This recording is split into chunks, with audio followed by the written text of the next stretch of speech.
ഓം ഹരിശ്രീ ഗണപതയേ നമ. അവിഘ്നമസ്തു.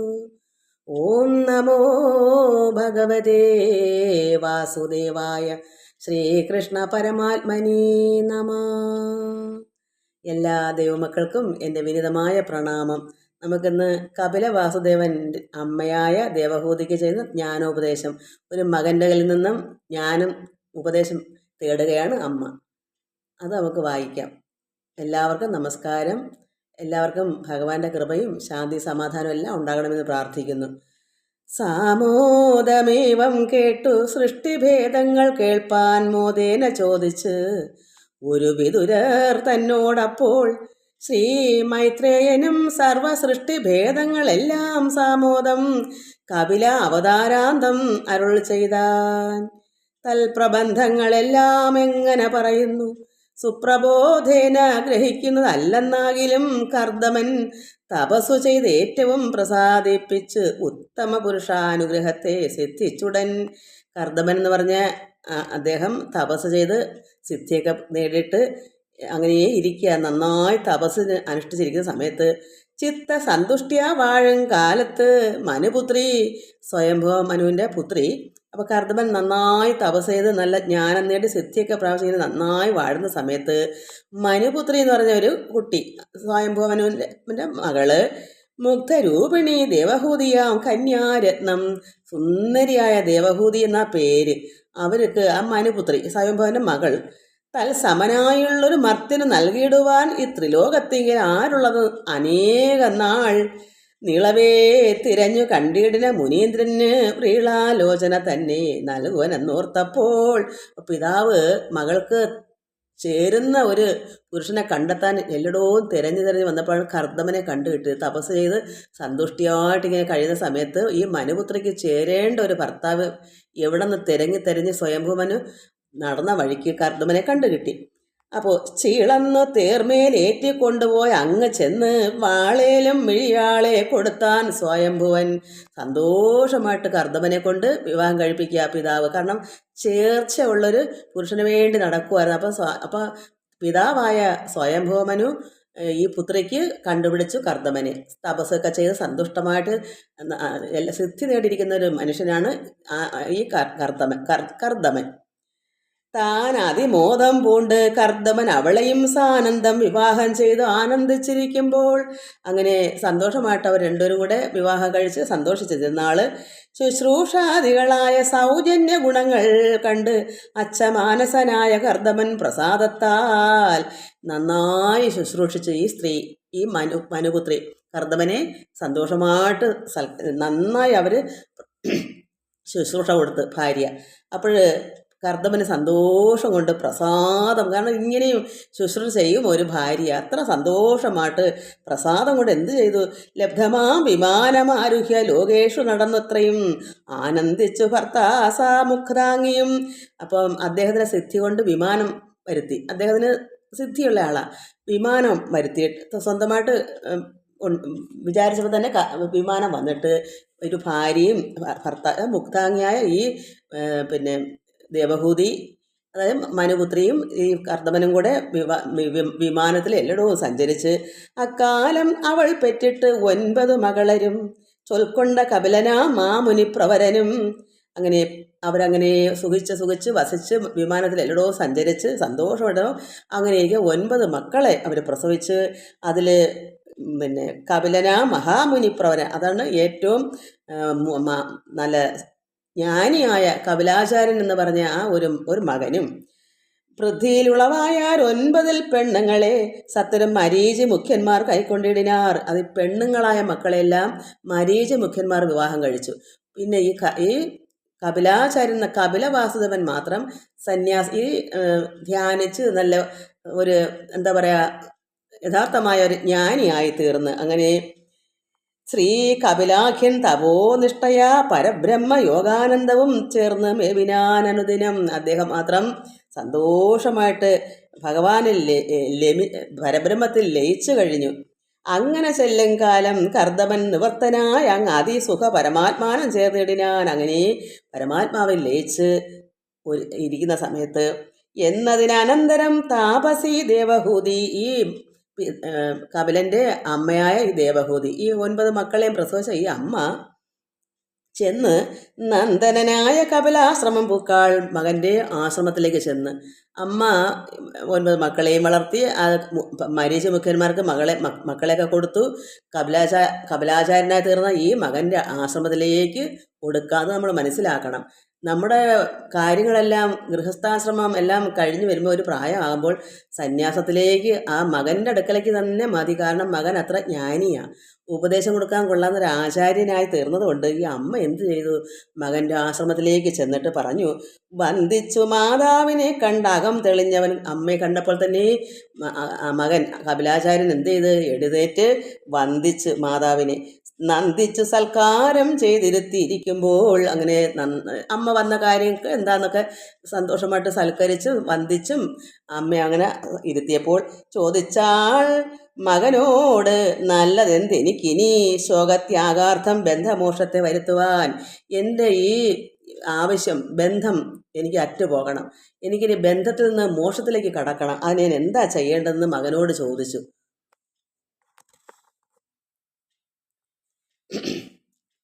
ഞാനെന്തു ചെയ്യേണ്ടത് എങ്ങനെ വേണ്ടു, പരമാനന്ദ സാധ്യം പറഞ്ഞിടു നീ മടിയാതെ. എനിക്കിനി ബന്ധങ്ങളൊക്കെ മാറ്റി എല്ലാത്തിൽ നിന്നും വിരമിച്ച് പരമാത്മ ലയിക്കാൻ എനിക്ക് എന്താ വേണ്ടത്, ഇതെല്ലാം മകനോട് ചോദിക്കാൻ നീ മടിയാതെ എനിക്ക് എന്നോട് പറഞ്ഞു തരൂ. മാതാവ് ഇങ്ങനെ ചോദിച്ച നേരം കപിലനും മകൻ എന്തു പറയുന്നു, പ്രീതനായി അതിനുടൻ ഉത്തരം ചൊല്ലിയിടിനാൻ. സന്തോഷമായി. കാരണം ഒരു ഇങ്ങനെ നല്ല മഹാത്മാക്കളോട് അങ്ങോട്ട് ചോദിക്കുമ്പോൾ ഉണ്ടാകുന്നൊരു സന്തോഷം ആനന്ദം പറഞ്ഞറിയിക്കാൻ പറ്റുന്നതല്ല. അപ്പോൾ ആ മകന് അത്ര സന്തോഷമായി. കാരണം പോരെങ്കിൽ അമ്മയും കൂടാണ്. അപ്പോൾ മകന് അത് ജ്ഞാനോപദേശം കൊടുക്കാനുള്ളൊരു അവസരം എവിടെയെങ്കിലും നടന്നിട്ടുണ്ടോ ഇങ്ങനെ? മകനിൽ നിന്ന് അമ്മ ജ്ഞാനോപദേശം തേടുന്നത് അത് നമ്മൾ മനസ്സിലാക്കണം. നമുക്ക് ഇങ്ങനെ ഭാഗ്യം ഉണ്ടായിട്ടുണ്ടോ? അപ്പോൾ എന്തു പറയും, നിത്യം ഈ ശരീര സംബന്ധ ഭാവത്താൽ ബന്ധം തത്ര തൽ വിരക്തി വന്ന് ആത്മാ അഭിരമ്യത്വത്താൽ മുക്തിയും മനോജയമുണ്ടെങ്കിൽ സദ്യോഗത്താൽ ഭക്തിയും ഭവിക്കുന്നു മർത്യയോനികൾക്കെല്ലാം. അപ്പോൾ എന്താ പറയുക, നിത്യം ഈ ശരീരം ആണ് നമുക്ക് ബന്ധം ഉണ്ടാകുന്നത്. ശരീരബോധം ഇല്ലെങ്കിൽ നമുക്ക് ബന്ധമില്ല. നമ്മുടെ ശരീരം നമ്മൾ എപ്പോൾ ത്യജിക്കുന്നു, അതിൽ നിന്ന് വിട്ടുമാറുന്നു, അപ്പോൾ നമുക്ക് നമ്മുടെ എന്നുള്ള എല്ലാം അങ്ങ് മാറും. ശരീരം കൊണ്ടാണല്ലോ ശരീരം കൊണ്ട് എനിക്ക് എൻ്റെ മക്കളെന്നോ അല്ലെങ്കിൽ മറ്റെന്ത് വീടോ കൂടൊക്കെ ശരീരത്തിനാണല്ലോ വേണ്ടുന്നത്. ഈ ലോകത്തിലെ സർവ്വം ശരീരത്തിന് വേണ്ടിയുള്ളതാണ്. അപ്പോൾ ശരീരത്തിന് നമ്മൾ മൈൻഡ് ചെയ്തില്ല, അത് അവിടെ കാണാൻ എന്നുള്ള രീതിയിൽ നമ്മൾ അതിനെ ത്യജിച്ച് വെച്ചാൽ എന്തുവരും, നമുക്ക് മറ്റൊന്നിൻ്റെ ആവശ്യമില്ല. ഇപ്പോൾ നമ്മുടെ ശരീരത്തിന് ഒരു സുഖമില്ലാതെങ്കിൽ നമ്മൾ ഉടനെ എത്രയോ എൻ്റെ മോന് എൻ്റെ മക്കളെ എനിക്ക് വയ്യേ എന്ന് പറയും. എന്താ കാരണം? ശരീരം. ഈ ശരീരത്തിന് വേദന വരുമ്പോൾ, അതേസമയം എനിക്ക് കണ്ട ഇപ്പോൾ ശരീരത്തിന് വേദന ഉണ്ട്, ഞാൻ ആരോടും തിരക്കുന്നില്ല. പക്ഷേ മക്കളൊക്കെ അറിഞ്ഞു വന്ന് എല്ലാമൊക്കെ ചെയ്തു തരുന്നു എന്നുള്ളതേ ഉള്ളൂ. പക്ഷേ എനിക്ക് അവിടെയും ആസ്പത്രിയിൽ പോകുമ്പോൾ അമ്മയെന്ന് പറഞ്ഞ് ഞാൻ അങ്ങും പോകാതെ ഇങ്ങനെ ഇരിക്കുന്നത്, എനിക്ക് ശരീരം അവിടെ കിടക്കട്ടെയുള്ള ചിന്തയാണ്. പിന്നെ അങ്ങനെ ഒടുക്കാം അങ്ങനെ വന്ന് കിടക്കുവാണെങ്കിൽ എന്ത് ചെയ്യും, മക്കളാരെ എടുത്തുകൊണ്ട് പോകും ആസ്പത്രിയിൽ. എന്നാൽ എനിക്ക് ആഗ്രഹമില്ല, ഞാനിവിടെ ഇങ്ങനെ കഴിയുക. വേദന ഉണ്ടോ? ഉണ്ട്. എന്നാൽ ഇല്ലയോ? ഇല്ല. ഇതെല്ലാം എന്താ, ശരീരം നമ്മുടെ വേദന ഉണ്ടാകുന്ന നമുക്ക് ശരീരത്തിനുള്ള ബോധം ഉള്ളത് കൊണ്ടാണ്. ശരീരബോധം ഇല്ലെങ്കിൽ നമുക്ക് വേദന വന്നാലും നമ്മൾ മൈൻഡ് ചെയ്യത്തില്ല. അത് അവിടെ എപ്പോഴോ പൊക്കോട്ടെ, വീണ് കിടക്കട്ടെ, ചാവട്ടെ. അങ്ങനെ ഒരു ശരീരത്തിന് ബന്ധമില്ലാതാക്കണം, എന്നാലും നമുക്ക് മോക്ഷത്തിലേക്ക് കടക്കാൻ പറ്റും. ഇന്നുള്ള എല്ലാവരും എന്താ, എവിടെയെങ്കിലും അല്പം വേദനിച്ചാൽ ഉടനെ ഓടും. എനിക്ക് അവിടെ വയ്യേ ഇവിടെ വയ്യേ എന്ന് പറഞ്ഞ് ആസ്പത്രികളെ ഓട്ടമാണ്. ഒരു മൂക്കിപ്പനി വന്നാലും എന്ത് വന്നാലും ഉടനെ ഓട്ടമാണ്. ഇങ്ങനെ നോക്കുമ്പോൾ നമുക്ക് എന്ത് വേണം, ഇതെല്ലാം വിരമിക്കണമെങ്കിൽ നമ്മുടെ ശരീരത്തിൽ നിന്നുള്ള ചിന്ത മാറണം. അപ്പോഴും നമ്മുടെ മക്കളെന്നും വീടെന്നും എല്ലാം അങ്ങ് ഒഴിയും. അപ്പോൾ ഈ അമ്മ ഇങ്ങനെ പറഞ്ഞു, എനിക്കിതിനെല്ലാം മോചനം കിട്ടണം, ഈ ബന്ധത്തിൽ നിന്നെല്ലാം മുക്തനാകണം, എനിക്കും പരമാനന്ദത്തിൽ ലയിക്കണം എന്ന് പറഞ്ഞനുസരിച്ച് സന്തോഷമായി മകന്. അപ്പോൾ നിത്യം ഈ ശരീര സംബന്ധ ഭാവത്തിൽ ബന്ധം തത്ര തൽ വിരക്തി വന്ന ആത്മാഭിരമ്യത്താൽ മുക്തിയും മനോജയമുണ്ടെങ്കിൽ സദ്യോഗം. നമ്മുടെ അങ്ങനെ മനോജയം വേണം. മനസ്സിനെ ജയിക്കണം. മനസ്സ് എങ്ങോട്ടും ചാടി വിഷമിച്ച് പോകാതെ, അയ്യോ ശരീരത്തിന് വയ്യല്ലോ, അല്ലെങ്കിൽ എനിക്ക് ഇന്നത് എൻ്റെ മക്കളെന്തിയെ, അല്ലെങ്കിൽ എൻ്റെ വീടെന്തിയെ കൂടെന്തിയെ, ഈ ഒരു ചിന്ത ആ മനസ്സിനെ കടിഞ്ഞാണിട്ട് നിർത്തിയാൽ എന്ത് വരും, എങ്ങോട്ടും തിരിയാതെ പരമാത്മാവിൽ തന്നെ ലയിച്ച് നിർത്താമെങ്കിൽ മുക്തിയും, അങ്ങനെയാണ് മുക്തി ഉണ്ടാകുന്നത്. മുക്തിയും മനോജയമുണ്ടെങ്കിൽ സദ്യോഗത്താൽ ഭക്തിയും ഭവിക്കുന്നു മർത്യയോനികൾക്കെല്ലാം. മനുഷ്യയോനിയായിട്ട് കുഞ്ഞായിട്ട് ജനിച്ച എല്ലാവർക്കും മുക്തി വരണമെങ്കിൽ മനോജയം വേണം. മനസ്സിനെ കടിഞ്ഞാണിട്ട് പരമാത്മ ലയിപ്പിക്കാനുള്ള മറ്റ് ചിന്തകളിൽ നിന്നെല്ലാം വിരക്തനാകണം, എല്ലാത്തിനും വിരക്തി നേടണം. അപ്പോഴാണ് നമ്മുടെ മനസ്സിനെ ജയിക്കാൻ പറ്റൂ. അപ്പോഴാണ് നമുക്ക് എന്തുവരും മുക്തത, ഭക്തി ഭവിക്കും. മർത്യയോനികൾക്കല്ല, എല്ലാ മനുഷ്യർക്കും ഇതാണ് ആവശ്യം. ഇത് പറഞ്ഞു കൊടുക്കുന്ന മാതാവിന് ദേവഹൂതിക്ക് മകൻ കപിലാചാര്യൻ. നിശ്ചയം മനസ്സ്, അതിന് കാരണം എല്ലാറ്റിനും, ഇതിനെല്ലാം കാരണം മനസ്സാണ്. അതുകൊണ്ട് മനസ്സിനെ സച്ചിദാത്മാനന്ദ സംസിദ്ധ്യർത്ഥം പുരുഷാർത്ഥം ഇത്തം ആത്മജൻ വചനങ്ങളെ ശ്രുത്വാപി സംഭക്തയാം തപസ്സിനെ താൻ അഥ ചോദ്യം ചെയ്താൾ. വീണ്ടും അങ്ങനെ ഇത് കേട്ട് ശ്രുത്വ കേട്ടിട്ട് ഈ വചനങ്ങൾ കേട്ടിട്ട് ഭക്തയാം തപസ്സിനി, അത്ര ഭക്തിയാണ് ഈ അമ്മയ്ക്ക് ദേവഹൂതിക്ക്. അങ്ങനെ വീണ്ടും ചോദിക്കുന്നു, ഭക്തി ലക്ഷണങ്ങളും യോഗ ലക്ഷണങ്ങളും ഒക്കെ നീ വഴി പോലെ വിസ്തരാൽ ചൊല്ലിയിടണം. എനിക്കിതെല്ലാം നീ പറഞ്ഞു തരണം. ചൊല്ലുവനെങ്കിൽ ഭക്തി സാത്വികയല്ലോ, മുഖ്യ കല്യാണമോട് ചേർന്ന് യോഗമായ മോക്ഷം. അപ്പോൾ ചൊല്ലുവനെങ്കിൽ ഭക്തി സാത്വികയല്ലോ, സാത്വികമായ ഗുണങ്ങളാണ് നമുക്ക് ഭക്തിക്ക് ആധാരം. അതുകൊണ്ട് എന്താ വേണ്ടേ? നല്ല നല്ല, അതാണ് നമ്മളെപ്പോഴും ഭാഗവതത്തിൽ എപ്പോഴും ഉടനീളം നമ്മൾ പറയുന്നത്, രാമായണത്തിലും എല്ലാം വായിക്കുന്നത് സാത്വിക കർമ്മങ്ങൾ, സജ്ജന സംസർഗം പോലെ സജ്ജന ആയിട്ടുള്ള സംസർഗം, നല്ല നല്ല പ്രവൃത്തികൾ, ഇതൊക്കെയും പരമാത്മാവിൽ അടുക്കാനുള്ള ഒരു അതിൻ്റെ ഒരു വളമാണ്, അതിൻ്റെ ഒരു ഔഷധമാണ്. അതുകൊണ്ട് എല്ലാം നീ വഴിപോലേക്ക് പറഞ്ഞു തരൂ. അപ്പോൾ ചൊല്ലുവനെങ്കിൽ ഭക്തി എന്താ? സാത്വികയല്ലോ, മുഖ്യം കല്യാണമോട് ചേർന്ന് യോഗമായത് മോക്ഷം. ത്വൽ സ്വയം പ്രകൃത്യാം കാലാത്മാവാം പരമാത്മാ ചിൽ സ്വയം ജ്യോതിർഭാവാനന്ദ സംരതിയാലേ. ഭഗവാൻ ആ ചിൽ സ്വയം ജ്യോതിസിൽ ആനന്ദ സംരതിയാലേ വീര്യം ആശ്രയമായിട്ടുണ്ടായി മഹത്തത്വം കാര്യമായതിൽ അഹങ്കാരമെന്നറിയണം. അപ്പം നമുക്ക് എല്ലാം നമ്മുടെ ഉള്ളിൽ നിന്ന് ഞാനെന്ന ഭാവമെല്ലാം മാറണം. ഇതൊക്കെ പറഞ്ഞു കൊടുക്കുക. അത് നമ്മളെപ്പോഴും വായിക്കുന്നത് മനസ്സിലാക്കുന്നത്, അതൊക്കെ വായിച്ചു പോകാം. വൈകാരം രാജസം താമസമെന്ന് ഏവം 3 ഭാഗമായി നിൽക്കും മായാജാതങ്ങൾ ഭൂതങ്ങൾ പോൽ. അതിങ്കിൽ നിന്നുണ്ടായി ചതുർവിംശതി തത്വം, അതിങ്കേ നുളവായി ബ്രഹ്മാണ്ട വിരാടംഗം. അതിന് ചൈതന്യമാകുന്നത് പരബ്രഹ്മം. അത് മായയാ യോഗമാത്മാ സൻഭിന്നങ്ങളും. അങ്ങനെ വർത്തിക്കുന്ന മായയാ ജഗത്തെല്ലാം ഇങ്ങനെ പരിഭ്രമിച്ചിടുന്നു. സംസാരാബ്ധവും, സംസാരമാകുന്ന സമുദ്രം, അതിൽ നിന്നെല്ലാം ഈ സംസാരമാണ് ഈ ജഗം അങ്ങനെയുള്ളതാണ്. ദുരിതമാകുന്ന സാഗരം പോലെയാണ്. എന്നതിൽ മനോജയം വന്നുകൂടുകിൽ അപ്പോൾ തന്നുടെ മൂലം പരമാത്മാനം പ്രാപിച്ചിടാം. ഇതിൽ നിന്നല്ല നമ്മൾ മനോജയം വന്നാൽ, മനസ്സിനെ ജയിച്ചാൽ നമുക്ക് എന്ത് കിട്ടും? ഇത് വരും, മൂലം പരമാത്മാനം. നമ്മളുടെ മൂലത്തിൽ നമുക്ക് ലയിക്കാം, പരമാത്മാവിൽ നമുക്ക് ലയം പ്രാപിക്കാം. ഈ ലോകത്തിൽ നിന്നെല്ലാം മനോജയം വന്നാലും ഈ മനസ്സിനെ കടിഞ്ഞാണിട്ട് ഇതിലേക്ക് എന്ന ദേഹാഭിമാനങ്ങളും ഈ ലോക ചിന്തകളെല്ലാം നിന്ന് മുക്തനാവുമ്പോൾ നമുക്ക് അങ്ങനെ പരമാത്മാവിൽ ലയിക്കാൻ പറ്റൂ. ഇത് അമ്മയ്ക്ക് പറഞ്ഞു കൊടുക്കുന്നു. ആത്മയോഗത്തിന് എളുതല്ലോ വിചാരിച്ചാൽ ആത്മാവാം നാരായണ ധ്യാനത്തെ ചൊല്ലാമല്ലോ. ഇതെന്നാൽ അത്ര എളുപ്പമൊന്നും അല്ല. അമ്മയടുത്ത് പറയാം, ആത്മയോഗത്തിന് എളുതല്ല, അല്ലോ വിചാരിച്ചാൽ അത്ര എളുപ്പമൊന്നും അല്ല. ആത്മാവാം നാരായണ ധ്യാനത്തെ ചൊല്ലാമല്ലോ. അതിൻ്റെ ധ്യാനത്തെ നമുക്ക് പറഞ്ഞു തരുന്നു. ഇന്ദ്രനീലാഭം, കാരണം നമുക്ക് അത് വായിക്കുമ്പോൾ മനസ്സിലാക്കാം. പരമാത്മാവിൻ്റെ വിശ്വരൂപത്തെ പാതാതി കേശാന്തം ഓരോ അവയവങ്ങളെ നമ്മൾ ധ്യാനിക്കുന്ന ധ്യാനത്തെ പറയുന്നതാണ്. ഇതൊക്കെ ആദ്യ പാഠങ്ങൾ. അങ്ങനെ ഈശ്വരനെ ആ ഒരു വിശ്വരൂപത്തെ മനസ്സിൽ കണ്ട് ഓരോ അവയവങ്ങളും കണ്ട് ധ്യാനിച്ച് പിന്നെ നമുക്ക് രൂപമില്ലാത്തൊരു പരമാത്മ ചൈതന്യമായി നമ്മുടെ ഉള്ളം മൊത്തം നിറഞ്ഞു വസിക്കുന്നതായി മാറും. അത് അവിടെ എത്തുമ്പോഴാണ്. ആദ്യമൊക്കെ നമ്മൾ ഇങ്ങനെ ചെയ്യുക, ആദ്യ പാഠങ്ങളൊക്കെ ഇങ്ങനെ. അതാണ് ഇതിൽ പറയുന്നത്.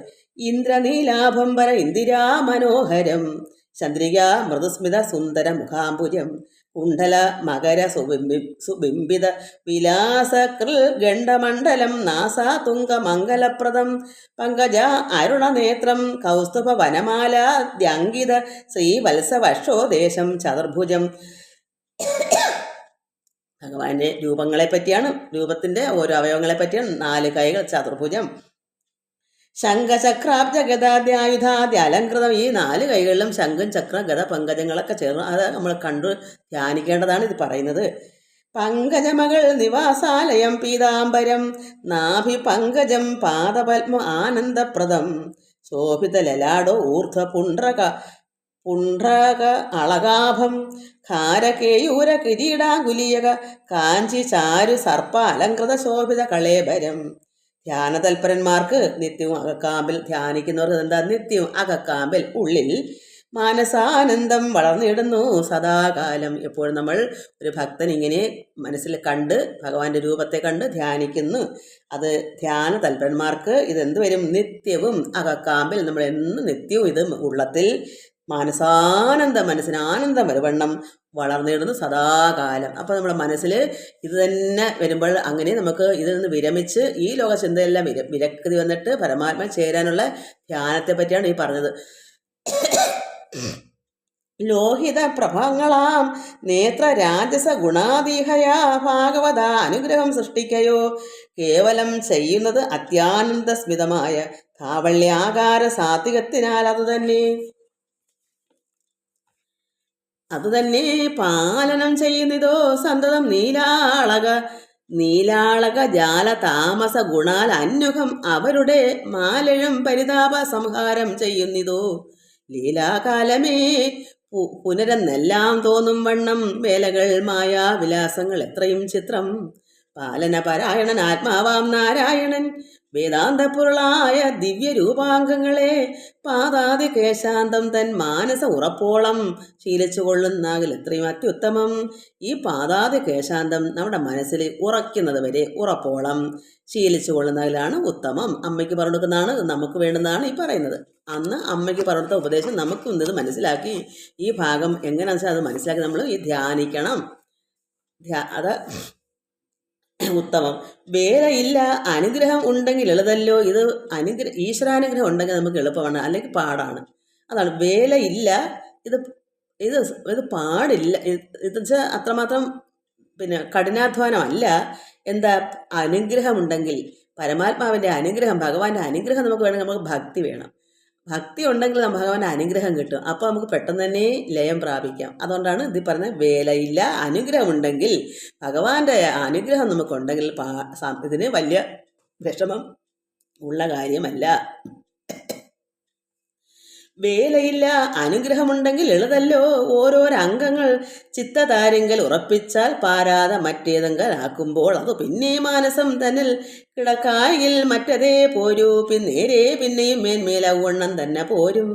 പാദപങ്കജം പീതവാസസം നാഭിപത്മം സൂതര ബന്ധം ബ്രഹ്മാണ്ടോദയ ജഡരാഭം ശ്രീവത്സ വർഷോദേശം കൗസ്തുഭവനമാല ശോഭിതകളസ്ഥലം പാണികൾ മുഖപത്മം നേത്രങ്ങൾ അളകങ്ങൾ കുണ്ഡല ദ്വന്ദ്വങ്ങളും ഊർധപുണ്ഡവും കിരീടാന്തം ഇങ്ങനെ തന്നെ തന്നുടെ മനസ്സുറപ്പോളവും കൂടെ പിന്നെയും മേന്മേൽ അനുദിനം നിത്യം ധ്യാനിച്ചു മനക്കാമ്പിൽ പ്രത്യക്ഷമാകും നേരം താനേ വന്നുറച്ചിടും ഭക്തി ഇളകാതെ.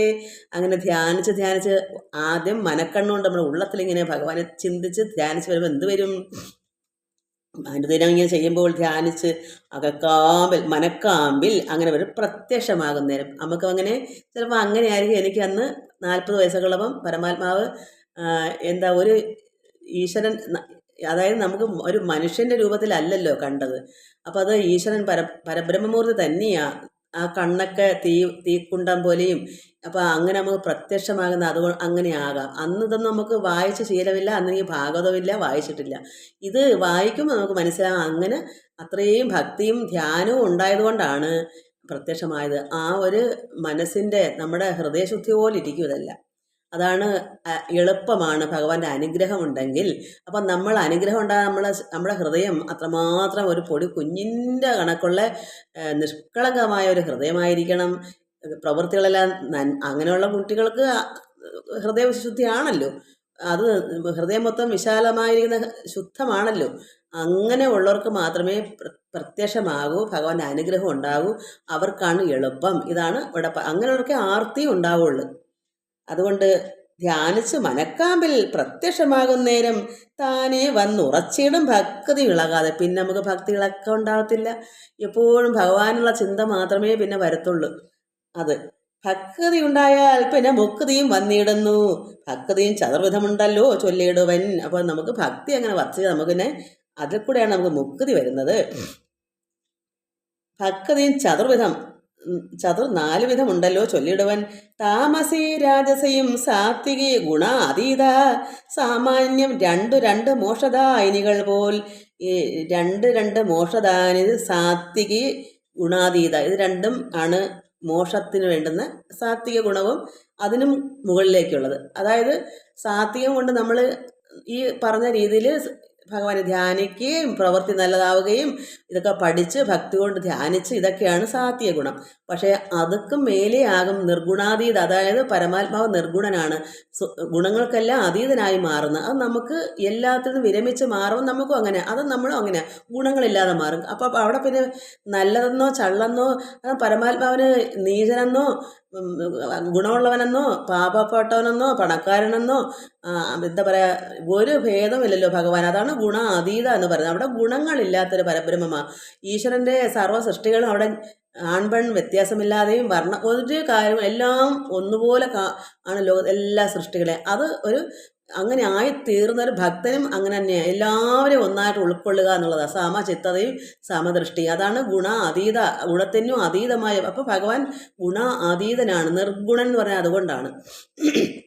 മോക്ഷത്തിന് വേണ്ടുന്ന സാത്വിക ഗുണത്തിൽ കൂടി അതെല്ലാം കഴിയുമ്പോൾ എല്ലാത്തിനും വിരക്തി വന്ന് സർവ്വത്തിനെയും സമദൃഷ്ടിയായി കാണുന്നൊരവസ്ഥയാണ് ഇവിടെ. അത് പരമാത്മാവിനെ പോലെ എന്ന് പറയുന്നത്, ഈശ്വരനെ പോലെ. അതാണ് നമുക്ക് ഗുണ അതീത, അത് രണ്ട് മോക്ഷദായനികൾ പോൽ എന്നതിൽ ഗുണ അതീത വന്ന് ഉദിച്ചിടുന്നാകിൽ. അപ്പം ആ ഗുണാതീത നിർഗുണം അത് വന്നാകിൽ എന്ത് വരും? തന്നുടെ മനക്കാമ്പൽ ഇച്ഛ ഇല്ലെന്നാകിലും, നമ്മുടെ മനസ്സിൽ ഒന്നിനും ആഗ്രഹമില്ലെങ്കിലും തന്നീട് മോക്ഷം സ്വധർമ്മേണ നിസ്പൃഹന് അത് വന്നുകൂടിടും അവൻ തന്നോട് മഹിമയും മറ്റൊരു പുരുഷനില്ലെന്ന് ചൊല്ലുന്ന വേദം. കുറ്റമില്ലവൻ ഒന്നുകൊണ്ടും ഒരേയിടത്തും. അങ്ങനെയുള്ളവർക്ക് ഒരു കുറ്റവും വരത്തില്ല. അതിന് അവിടെ എല്ലാത്തിനും മേലെയായി. അവിടെ ഒന്നുകൊണ്ടും ആർക്കും ഒരു കുറ്റം പറയാൻ പറ്റില്ല. നമുക്ക് മറ്റൊരാളെ നമ്മളൊക്കെ ഉപദേശം കൊടുത്താൽ അത് ശരിയാണെന്ന് അംഗീകരിക്കും.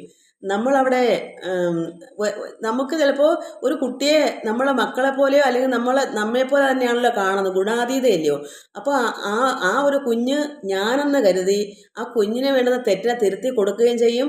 ആ കുഞ്ഞ് മനസ്സിലാക്കുമ്പോൾ ശരിയാണ് അവർ പറഞ്ഞതെന്ന് ചിന്തിക്കാനുള്ള കഴിവും കിട്ടും. അപ്പം നമുക്ക് എവിടെ ചെന്നാലും ഒരു കുറ്റം ആരും കണ്ടുപിടിക്കത്തില്ല. അതാണ് സത്യമായ കാര്യമാണ് അത്. പിന്നെ ദുർജനങ്ങൾക്ക് സാത്വികരെ കണ്ടുകൂടല്ലോ, അവർക്ക് കുറ്റങ്ങളെ കാണും. എന്നുവെച്ചാൽ അത് വേറൊരു രണ്ട് തെക്കും വടക്കും പോലല്ലേ. അതുകൊണ്ട് സാത്വിക ലക്ഷണമുള്ളവർക്ക് ഇത് പറ്റും. പക്ഷേ തമോ ഗുണമുള്ളവർക്കാണെങ്കിലോ സാത്വികന്മാരെ കണ്ടാതുണ്ടല്ലോ, അവർക്ക് എന്തും പറയാമല്ലോ. അതുകൊണ്ട് ഇവിടെ മറ്റൊരു പുരുഷൻ ഇല്ലെന്ന് ചൊല്ലും. അങ്ങനെ ഒരുത്തരും അങ്ങനെ വരത്തില്ല. ഇതുപോലെ ആകുന്ന ഒരു പുരുഷന് കുറ്റമില്ല. അവൻ ഒന്നുകൊണ്ട് ഒരേടത്ത് എവിടെ ചെന്നാലും ആരും കുറ്റം പറയത്തില്ല. കാരണം ഇങ്ങനെയുള്ള മനുഷ്യന് കുറ്റങ്ങൾ ഒരു കുറ്റവും അവരിൽ ഇല്ല. അതുകൊണ്ടാണല്ലോ കുറ്റം പറയാത്തത്. ഭക്തിയില്ലാതെ പുരുഷ അധമന്മാർക്ക് ഓരോരോ ശക്തികൾ കൊണ്ട് സംസാരത്തിന് ബന്ധമുണ്ടാകും. അപ്പോൾ സംസാരത്തിൽ ബന്ധമുണ്ടാകുന്ന എന്താണ്? ഈ ലോകചിന്ത കിടക്കുന്നതുകൊണ്ടാണ്. അതാണ് ഭക്തി ഇല്ലാത്ത പുരുഷ അധമന്മാർ. ഈ അധമന്മാർ തമോ ഗുണമുള്ളവർക്ക് ഇത് സംസാരത്തിന് ഈ ലോകത്തിൽ നിന്ന് അവർക്ക് മുക്തനാവാൻ പറ്റില്ല. അവർക്ക് എൻ്റെ കുഞ്ഞ് മക്കൾ ഭാര്യ ഇതെല്ലാം എനിക്കിതൊക്കെ അങ്ങനെ അവർക്ക് അറിയില്ല. ഈശ്വരനുമായിട്ടുള്ള യാതൊരു ബന്ധവും ഇല്ല. ഒരു ഭക്തിയോ അറിവോ ഇല്ലാതെ അജ്ഞരായി കിടക്കുന്നതാണ് തമോ ഗുണമുള്ളവർ. അവർക്ക് ഇതിൽ നിന്നെല്ലാം മുക്തനാവാനും പറ്റില്ല. അതുകൊണ്ട് അത്യന്തം ദുഃഖാത്മകം സംസാരമെന്നാകിലും ചിത്തത്തിൽ മായാവശാലങ്ങാതിൽ അപേക്ഷിക്കും. തൃഷ്ണയും നിമിത്തമായി ഉൾത്താരിൽ അറിഞ്ഞിടും. തൃഷ്ണ കൂടാതെ ഉണ്ടാകുന്ന കർമ്മങ്ങളാൽ സ്വർഗവും നരകവും വന്നു കൂടിയിടുന്ന പോൽ. ആഗ്രഹം കൊണ്ടാണ് ഇവിടെ എന്ത് വരുന്നത്? ആഗ്രഹം കൊണ്ടാണ് നമ്മൾ കർമ്മങ്ങൾ എടുക്കുന്നത്. നമ്മൾ കർമ്മമാണ് നമ്മൾ ജനന മരണങ്ങൾ വരുന്നത്. അതുകൊണ്ട് സ്വർഗവും നരകവും ഇങ്ങനെയാണ് സംഭവിക്കുന്നത്. ഒക്കെ രണ്ടിലും അങ്ങ് സുഖങ്ങൾ ഇടതോറും അപ്പോഴോ സുഖം നിരൂപിച്ചതിൽ അപേക്ഷിക്കും. ഉൾപ്പൂവിൽ അതുകൊണ്ട് രാഗങ്ങൾ വർദ്ധിക്കുന്നു. പുണ്യപാപങ്ങൾ രണ്ടും കർമ്മഭേദങ്ങളാലേ. നമ്മുടെ കർമ്മങ്ങളുടെ ഭേദങ്ങൾ കൊണ്ടാണ് നമുക്ക് പുണ്യവും പാപവും. നമ്മൾ ഇവിടെ ഭൂമിയിൽ ജീവിക്കുമ്പോൾ ഒരു ജ്ഞാനമില്ലാതെ ഇതൊക്കെയാണ് ലോക ജീവിതം എന്ന് കരുതി ഈ ദുരിതാബ്ധിയാകുന്ന ഈ പ്രപഞ്ചത്തിൽ കഴിയുമ്പോൾ ഇവിടെ കർമ്മങ്ങളുടെ ഒരു കൂട്ടമാണ്. അപ്പോഴാണ് നമുക്ക് എന്ത് വരുന്നത്? രാഗങ്ങളൊക്കെ ഇങ്ങനെ വർദ്ധിച്ച് വരുമ്പോഴാണ് പുണ്യപാപങ്ങൾ രണ്ടും അപ്പം നമ്മുടെ പുണ്യവും ചെയ്ത് പാപവും ചെയ്ത് ഇങ്ങനെ കഴിഞ്ഞു കൂടുന്നത്. അപ്പോഴാണ് നമുക്ക് സ്വർഗവും നരകവും ഇങ്ങനെ വരുന്നത്. അത് രണ്ടിലങ്ങളും അത് സുഖങ്ങൾ ഇടതോറും വരും. കാരണം സുഖം കഴിയുമ്പോൾ ദുഃഖരാത്രി വന്നിട്ട് പകല് വരുന്നത് പോലെ, പകല് പോയിട്ട് വീണ്ടും രാത്രി വരുന്നത് പോലെ ഇവിടെ ഈ ജനങ്ങൾക്ക്, ഈ ലോകജീവിതത്തിൽ കിടക്കുന്നവർക്കെല്ലാം സുഖങ്ങളും സുഖദുഃഖങ്ങളെല്ലാം ഇങ്ങനെ വന്നും പോയി നിൽക്കുന്നു. ഉൾപ്പുവിൽ അതുകൊണ്ട് നിങ്ങൾ എന്ത് വരുന്നു, രാഗങ്ങൾ വർദ്ധിക്കുന്നു. നമുക്ക് അയ്യോ എനിക്ക് അതില്ല ഇതില്ല എന്നുള്ള ഒരു ആഗ്രഹങ്ങൾ ഇങ്ങനെ വർദ്ധിച്ച് വരുമ്പോൾ പുണ്യപാപങ്ങൾ രണ്ടും കർമ്മഭേദങ്ങളാലേ വന്നുകൂടിയിടും നൂന സംസാര ഭ്രമണത്താൽ. ഇവിടെ ഈ സംസാര ഭ്രമണം ഇവിടെ ഇങ്ങനെ വന്നും പോയി നിൽക്കുന്നു. പാപത്താൽ മൃതികാലെ യമദണ്ഡവും അനുപ്രാപിക്കും നരകവും ഗർഭകനാകുന്നവൻ. ഇങ്ങനെ പാപത്താലാണ് നമുക്ക് മരണകാലത്തിൽ യമദണ്ഡവും അനുപ്രാപിക്കും നരകം. മനുഷ്യൻ എന്ത് വരും, ഈ പാപം വരുന്നതുകൊണ്ടാണ് നമുക്ക് മൃതി ഉണ്ടാകുന്നത്, മരണം ഉണ്ടാകുന്നത്. വേദന പൂണ്ട് കിടക്കുന്നേരം തത്വജ്ഞാനം സാധിച്ചു ഭഗവത് സേവാരതനാകുന്നേരം മാസങ്ങൾ തികഞ്ഞുടൻ ജാതനായി വരും പിന്നെ മാതാവാൽ അനുദിനം രക്ഷിക്കും പിതാവാലും. അങ്ങനെ ദേഹം പോഷിച്ച് ഓരോരോ വിഷയങ്ങൾ സംഘിച്ചു കർമ്മങ്ങളെ ചെയ്ത് അനുദിനം കർമ്മനീതികൾക്കൊത്തവണ്ണമേ ഗതിഭേദം കർമ്മങ്ങൾ സംസാരത്തിൽ വന്നു അനുഭവിക്കുന്നു. അപ്പം നമ്മൾ ഒരു അമ്മയുടെ ഗർഭത്തിൽ കിടന്ന് തന്നെ ഇങ്ങനെയെല്ലാം കർമ്മഫലം കൊണ്ട് വന്ന് വീണ്ടും ജനിച്ച് പിന്നെ മാതാവാൽ അനുദിനം രക്ഷിക്കും പിതാവാൽ. നമ്മൾ ജനിച്ചു വരുമ്പോൾ നമ്മുടെ അമ്മയും അച്ഛനും ഒക്കെ നമ്മുടെ ദേഹത്തെ പോഷിച്ച് ആഹാരമൊക്കെ തന്ന് രക്ഷിച്ച് ഓരോരോ വിഷയങ്ങൾ സംഘിച്ച് നമ്മൾ അങ്ങനെയാണ് ഭൂമിയിൽ നിന്ന് ഓരോ വിഷയങ്ങളൊക്കെ കുഞ്ഞായിട്ട് വയറ്റിൽ കിടക്കുമ്പോൾ നല്ല കുട്ടിയാണ്, നല്ല എല്ലാം പ്രാർത്ഥിക്കും. ഭഗവാനെ ഞാൻ ഭൂമിയിൽ വന്നാൽ ഞാൻ നല്ല പ്രവൃത്തി ചെയ്തോളാം, ഈശ്വരനെ ആരാധിച്ചോളാം, ഇതെല്ലാം പറഞ്ഞാണ് നമ്മൾ ഭൂമിയിലേക്ക് ജനിച്ചു വരുന്നത്. പക്ഷേ വരുമ്പോൾ എന്ത് വരുന്നു, നമ്മൾ കാണുന്നത് എന്താണ്, അമ്മ ചെയ്യുന്ന കുറ്റങ്ങളും കുറവുകളും ആദ്യമേ കണ്ടുപിടിക്കും. അത് കാണുമ്പോൾ ഇങ്ങനെ കാണുമ്പോൾ കുശുമ്പായി കുന്നമ്മത്തായി പിന്നെ എന്തൊക്കെയാ ഭൂമിയിൽ വന്ന് അനുഭവിച്ച സംഘം. നമ്മൾ അല്ലാതെ ഒന്നും നമ്മളെ ഉള്ളിൽ നമ്മളെല്ലാം കണ്ട് പഠിക്കുന്നതാണ്. ജനിച്ചു വരുമ്പോഴേ നമ്മുടെ മുതിർന്നവരോ അല്ലെങ്കിൽ ജ്യേഷ്ഠനോ അല്ലെങ്കിൽ മറ്റ് സഹോദരങ്ങളോ ആരെങ്കിലുമൊക്കെ ചെയ്യുന്ന കണ്ടും കേട്ടും പറഞ്ഞും പഠിച്ച് നമ്മളിങ്ങനെ ഒരുമാതിരി ഈ സംസാര ദുഃഖത്തിലേക്ക് വന്ന് അകപ്പെടുന്നു. ഈ ദുരിതാബ്ധി നമ്മുടെ ഹൃദയത്തിലേക്ക് അങ്ങ് വ്യാപിച്ച് ദുഷ്കർമ്മങ്ങൾ കൊണ്ടങ്ങ് നിറയുന്നു. ചിലർക്ക് കുഴപ്പമില്ല, അത് കഴിഞ്ഞ ജന്മം ചെയ്ത വാസന പോലെയാണല്ലോ. ചിലർ ജനിച്ചു വരുമ്പോൾ എന്തെല്ലാം കണ്ടാലും കേട്ടാലും അവരുടെ ഉള്ളത്തിലൊന്നും കയറത്തില്ല. ഉള്ള നിറച്ചും ഭക്തിപരമായ നല്ല സൽക്കർമ്മങ്ങൾ ചെയ്തവരായിരിക്കും, അവർക്കൊന്നും ഭയക്കണ്ട. പക്ഷെ അല്ലാത്തവരിങ്ങോട്ട് അമ്മയുടെ വയറ്റിൽ കിടക്കും, പ്രാർത്ഥിക്കും, ഞാൻ എങ്ങനെ ചെയ്തോളാം, ഞാൻ ഒരിക്കലും ഭഗവാനെ തള്ളിപ്പറയില്ല, പ്രാർത്ഥിച്ചോളാം, നല്ലതേ ചെയ്യൂ എന്നൊക്കെ പറഞ്ഞിട്ടാണ് ഈ ഭൂമി ജനിച്ചു വരുന്നത്. പിന്നെയാണ് ഈ വീട്ടിൽ കുറേ പഠിക്കും, പിന്നെ സ്കൂളിൽ പോയി കുറേ പിള്ളേരെ കണ്ട് പഠിക്കും. ഇങ്ങനെ പഠിച്ച് ചിലർ നന്മ കൊണ്ട് നല്ല അച്ഛനും അമ്മയാണ് ചെയ്യുന്ന കർമ്മമെങ്കിൽ അത് കണ്ടുപഠിച്ച് നല്ലതായിത്തീരും. അച്ഛനും അമ്മയും അസൂയം കുശുമ്പം നിറഞ്ഞവരാണെങ്കിലോ ചെയ്യുന്ന അത് കണ്ടാണ് കുട്ടികൾ പഠിക്കുക. അപ്പം അങ്ങനെയാണ് നമുക്ക് ഈ സംഘം ഉണ്ടാകുന്നത്. ഈ കർമ്മങ്ങളിങ്ങനെ വേണ്ടാത്തതിലേക്ക് പോകുന്നത്. അവർ സംഘിച്ച് എല്ലാവരുടെയും ഇങ്ങനെ സംഘിച്ച് കർമ്മങ്ങളെ ചെയ്ത് അനുദിനം എന്തുവരും, കർമ്മനീതികൾക്കൊത്തവണ്ണമേ ഗതിഭേദം. അപ്പോൾ നമ്മുടെ കർമ്മത്തിനനുസരിച്ചാണ് നമ്മുടെ ഗതിഭേദം. നമ്മുടെ ഏത് വഴിയാണ് പോകേണ്ടത്. നല്ല സൽക്കർമ്മങ്ങൾ ചെയ്യുന്ന രക്ഷകർത്താക്കളാണ് നമ്മുടെ അമ്മയും അച്ഛനെങ്കിൽ നമ്മൾ ആ വഴി പോകും. അതല്ല അവർക്ക് യാതൊരു വിവരവും ഇല്ല, ഈ ലോകത്തിൽ കിടക്കുന്ന തിന്മകൾ നിറഞ്ഞ ഒരു അച്ഛനും അമ്മയാണെങ്കിൽ നമ്മൾ ആ വഴി പോലെ പോകും. കർമ്മങ്ങൾ സംസാരത്തിൽ വന്ന് അനുഭവിക്കുന്നു. ഈ സംസാരിച്ചത് ഈ പ്രപഞ്ചം ഈ ലോകത്തിലാണ് വന്ന് നമ്മൾ അനുഭവിക്കുന്നത്. എന്നെല്ലാം ഇരിക്കുമ്പോൾ ഭക്തി കൊണ്ടൊഴിഞ്ഞും മറ്റൊന്നിനാൽ പുരുഷാർത്ഥം സാധിക്കാവോ നല്ലല്ലോ. എന്നാൽ അങ്ങനെയൊക്കെ ആണെങ്കിലും ഭക്തി ഉണ്ടെങ്കിൽ ഒഴിഞ്ഞ് മറ്റൊന്നിനാൽ പുരുഷാർത്ഥം സാധിക്കാവോ എന്നല്ലല്ലോ. ഭക്തി ഇല്ലാതെ യാതൊന്നും നടക്കത്തില്ല, ഭക്തി ഉണ്ടെങ്കിലേ ഇതൊക്കെ നടക്കൂ. നിർണയം എന്ന് ഇത്യാദി മാതാവോട് അരുളിച്ചു. ഇതെല്ലാം അമ്മയ്ക്ക് പറഞ്ഞു കൊടുത്തു. മകൻ നിർണയം വരും വണ്ണം ആത്മതത്വാർത്ഥത്തെയും തമ്മിലാമാറ് കാട്ടിക്കൊടുത്ത് തെളിയിപ്പിച്ച് അന്യൂനാനന്ദം വളർത്ത് അഞ്ചസാ രമിപ്പിച്ചാൽ. ഇതെല്ലാം പറഞ്ഞ് അമ്മ എന്ത് ചെയ്ത് രമിച്ചു, ആത്മാവിൽ ആനന്ദം കണ്ടെത്തി. അപ്പോൾ ഒരു മകൻ ഗുരുവായി അമ്മയ്ക്ക്. ഇതെല്ലാം തമ്മിലാമാർ കാട്ടിക്കൊടുത്ത് തെളിയിപ്പിച്ച് ഒരു ഗുരു വിചാരിച്ചാൽ, യഥാർത്ഥ ഗുരു വിചാരിച്ചാൽ അമ്മയ്ക്ക് കാട്ടിക്കൊടുക്കാൻ പറ്റും, പരമാനന്ദത്തെ കാട്ടിക്കൊടുക്കാൻ പറ്റും. അങ്ങനെ തമ്മിലമാർ കാട്ടിക്കൊടുത്ത് തെളിയിപ്പിച്ച് അന്യൂനാനന്ദം വളർത്ത് അഞ്ചസ രമിപ്പിച്ചാൻ. അങ്ങനെ അമ്മയ്ക്ക് കപിലാചാര്യനായിരിക്കുന്ന മകൻ ഗുരുവായി വന്നിട്ട് അമ്മയ്ക്ക് ആനന്ദമെല്ലാം കൊടുത്തു. രമിപ്പിച്ചു വെച്ചാൽ പരമാനന്ദത്തിൽ ചേർന്ന് ലയിച്ചു. വന്നിടുന്നത് തന്നെ നിത്യം ശീലിച്ച് ആത്മസന്നിധവും സർവം സമർപ്പിച്ചവനപ്പോൾ മോക്ഷം പിന്നെ അങ്ങ് അധോഗതി വന്നുകൂടായും വണ്ണം എന്നെല്ലാം അനുനയിച്ചയച്ചാൻ മാതാവിനെ. അങ്ങനെ ഇതെല്ലാം അനുനയിപ്പിച്ച് നന്നായി പറഞ്ഞ് എല്ലാ ഗുണങ്ങളും പറഞ്ഞു കൊടുത്തിട്ട് അയച്ചു മാതാവിനെ. തന്മകൻ തനിക്ക് ആത്മജ്ഞാനാർത്ഥം ഗ്രഹിപ്പിച്ച് തമ്മയും തെളിഞ്ഞ് കണ്ട ആനന്ദ വിവശയായി നന്ദൻ ആശീർവാദം ചെയ്ത് അനുജ്ഞയും കൊണ്ട് മകന് ആശീർവാദം കൊടുത്ത് അമ്മ നിന്നു വന്ദിച്ചു. നിജദേഹാദിഭ്രമങ്ങളും നിർമ്മായം ഉപേക്ഷിച്ച് സന്മയ പരബ്രഹ്മ. അങ്ങനെ ആ അമ്മ എന്ത് വന്നു, മകന് ആശീർവാദം നന്ദിയൊക്കെ പറഞ്ഞു ആശീർവാദം അനുജ്ഞയൊക്കെ കൊണ്ട് നിന്ന് വന്ദിച്ചു. നിജദേഹാദിഭ്രമങ്ങൾ, ദേഹത്തിൻ്റെ ഭ്രമങ്ങൾ പോകുന്നു. ദേഹം എന്നുള്ള ചിന്ത വിട്ട് ആ അമ്മയ്ക്ക് ദേഹാദി ഭ്രമങ്ങളും നിർമ്മായം ഉപേക്ഷിച്ചു സന്മയം പരബ്രഹ്മം അംബരസമം സർവാർത്ഥേഷു കണ്ടുണർവോടെ. അങ്ങനെ അംബരസമം ആകാശത്തെ സമം പോലെ സർവാർത്ഥേഷു കണ്ടുണർവോടെ എന്താ നിർമ്മായം എല്ലാം ഉപേക്ഷിച്ചാൻ എല്ലാ ലോകത്തെ ചിന്തകളെല്ലാം ശരീരത്തിൻ്റെ പിന്നെ ശരീരം എന്നുള്ള ചിന്തയും ഈ ലോക ചിന്തകളും എല്ലാം ഉപേക്ഷിച്ച് സന്മയമായി പരബ്രഹ്മം അംബരസമം പോലെ ആകാശം പോലെ സർവാർത്ഥേഷു കണ്ട് ഉണർവോടെ ലോകേഷു നീളെ നടന്ന ആനന്ദാത്മാനം ചേർന്ന് ശോകനാശനമായ സംസാരമോക്ഷത്തെയും ഈ ദുഃഖദുരിതാബ്ധിയായിരിക്കുന്ന എല്ലാത്തിനും നാശം അതെല്ലാം ത്യജിച്ച് അതിൽ നിന്നെല്ലാം മുക്തതയായി സംസാരമോക്ഷം. സംസാരം ഈ ലോക ചിന്തയെല്ലാം മോക്ഷം കിട്ടി. അപ്പം ബന്ധമറ്റെങ്കിലേ മോക്ഷം വരും. ഇത് ആ അമ്മയ്ക്ക് മകൻ ഇതെല്ലാം ഉപദേശം കൊടുത്തപ്പോൾ അമ്മയ്ക്ക് ഈ ലോക ചിന്തയെന്നുള്ള മമതകളും ശരീരത്തിൽ നിന്നെല്ലാം വിടുതൽ വന്ന് ഇങ്ങനെ ശരീരബോധം പോലും ശരീരത്തെപ്പറ്റി നോക്കേയില്ല. അങ്ങനെ ആണ് സംസാരം മോക്ഷമായി തീരുന്നത്. മോക്ഷത്തെയും സാധിച്ചാളെന്നെല്ലാം ചൊല്ലും തൃതീയത്താലുടൻ ബോധിപ്പിച്ചിതു സംക്ഷേപിച്ചു കിളിപ്പെണ്ണം. ഇത് ശ്രീ മഹാഭാഗവതേ മഹാപുരാണേ സൂതശൗനക സംവാദേ തൃതീയ സ്കന്ധ സമാപ്ത. ഒത്തിരി ദിവസം ഉണ്ടെന്ന് ഞാൻ വായിക്കാറില്ലാത്തത് എനിക്ക് വയ്യാഞ്ഞിട്ടായിരുന്നു. എങ്കിലും ഇന്ന് ഇത്രയെങ്കിലും ഇടണമെന്ന് കരുതിയിട്ടാണ്. എല്ലാവർക്കും നമസ്കാരം. ഹരി ഓം ഹരി ഓം ഹരി ഓം.